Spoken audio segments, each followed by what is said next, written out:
तेरा वचन मेरे पाँवों के लिए दीपक है और मेरे मार्ग का उजियाला है। तेरा वचन मेरे पाँवों के लिए दीपक है।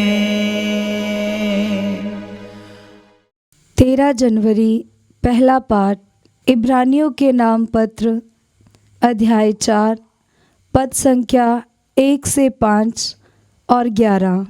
ईश्वर के विश्राम स्थान में प्रवेश करने की वह प्रतिज्ञा अब तक कायम है, इसलिए हम सतर्क रहें कि आप लोगों में कोई भी उसमें प्रवेश करने से ना रह जाए। हमको उन लोगों की भांति एक मंगलमय समाचार सुनाया गया है।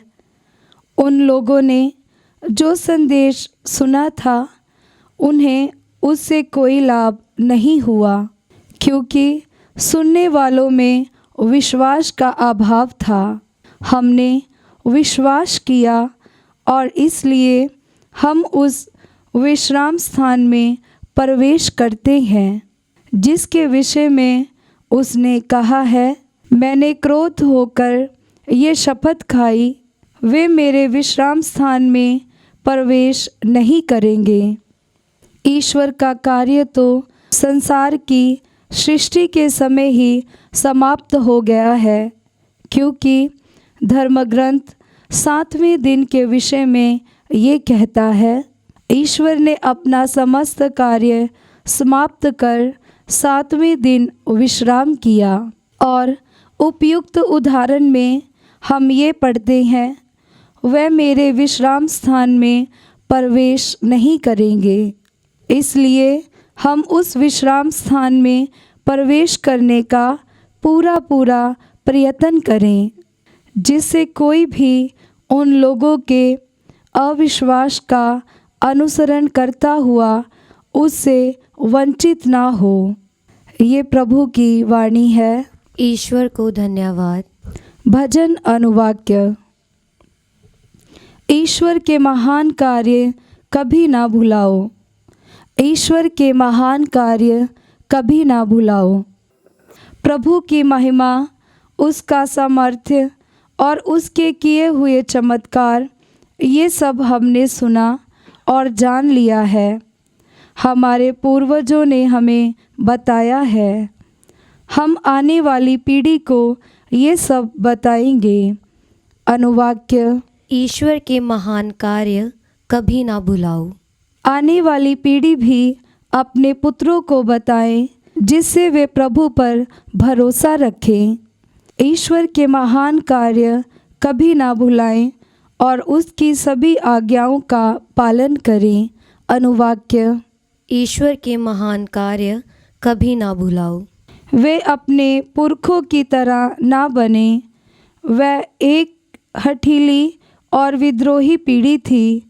उनके हृदय में ना तो कोई दृढ़ता थी और ना उनके मन में ईश्वर में विश्वास। अनुवाक्य। ईश्वर के महान कार्य कभी ना भुलाओ। जय घोष। हालेलुया। अनुवाक्य। हालेलुया। हमारे बीच महान नबी उत्पन्न हुए और ईश्वर ने अपनी प्रजा की सुध ली है। अनुवाक्य। हालेलुया। पवित्र सुसमाचार संत मार्कुस के अनुसार अध्याय 2 पद संख्या 1 से 12। जब कुछ दिनों बाद यीशु कफरनहूम लौटे तो यह खबर फैल गई कि वह घर पर है, और इतने लोग इकट्ठे हो गए कि द्वार के सामने जगह नहीं रही।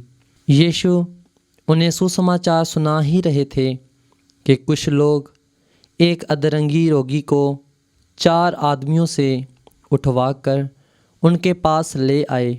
भीड़ के कारण वे उसे यीशु के सामने नहीं ला सके, इसलिए जहाँ यीशु थे उसके ऊपर की छत उन्होंने खोल दी और शेद में से अंदरोगी की चारपाई नीचे उतार दी। यीशु ने उन लोगों का विश्वास देखकर अंदरोगी से कहा, बेटा, तुम्हारे पाप क्षमा हो गए हैं। वहाँ कुछ शास्त्री बैठे हुए थे। वे सोचने लगे, यह क्या कहता है?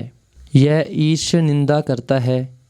ईश्वर के सिवा कौन पाप क्षमा कर सकता है? यीशु को मालूम था कि वे मन ही मन ऐसा सोच रहे हैं।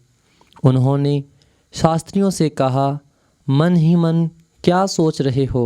अधिक सहज क्या है अंदरोगी से यह कहना, तुम्हारे पाप क्षमा हो गए हैं, अथवा ये कहना, उठो, अपनी चारपाई उठाकर चलो फिरो।